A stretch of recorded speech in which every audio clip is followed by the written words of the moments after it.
কি বন্ধু, চিরস্থায়ী জান্নাত ছেড়ে দিলা,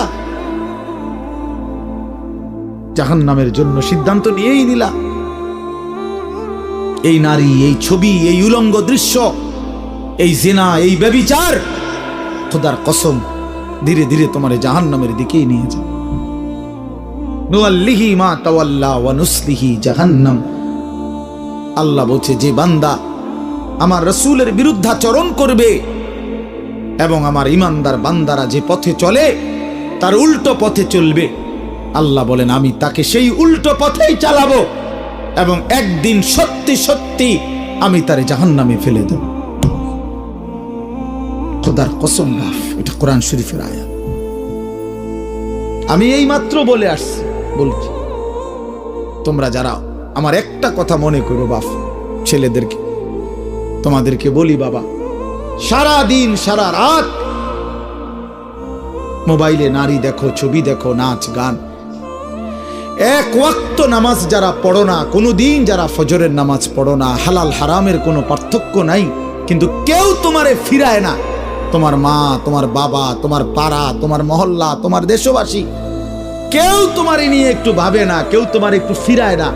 একটা বার বলে না যে এই বাবা তুই কোন রাস্তায় যাচ্ছিস, কিরে তুই মুসলমানের ঘরে জন্ম নিয়ে এত নষ্ট হয়ে যাচ্ছিস কেন?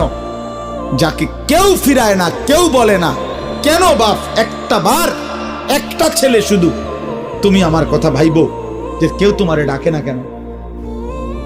365 দিনে খোদার একটা বছরে কোনোদিন ফজরের নামাজ পড়লা না, অথচ কেউ তোমার একটু বলেও না কিরে বাবা তুই মুসলমানের ঘরে জন্ম নিয়ে ফজরের নামাজ পড়স না কেন?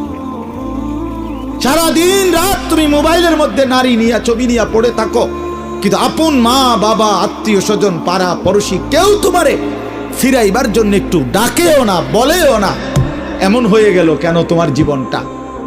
কেউ তোমারে বাঁচাইতে চায় না কেন? মনে রাখো বাপ, মূল কারণ একটাই, তোমার উপরে আল্লাহর লানত পড়ছে, খোদার লানত, খোদার গজব পড়ছে তোর উপরে। এই জন্য আল্লাহর লানত পড়ে যার উপরে, তার থেকে গোটা সৃষ্টি মুখ ফিরায় নেয়। এটা মুখ ফিরায় নেয়, এটা জরুরি বিষয়, মুখ ফিরিয়ে নেয়। আমার মার বয়স এই মাত্র বললাম, আমার মা আমি বললাম কিছুই বুঝে না, কিন্তু সেই মা আমার এখনো মনে আছে। একটা আশ্চর্য বিষয় হলো 75 বছরের কম হবে না আমার বয়স, মা আমার এখনো আমারে বলে, আমারে দেখলে বলে বা আমগরে বলে, আমার 44 বছর বয়স, আমার 4টা সন্তান আছে,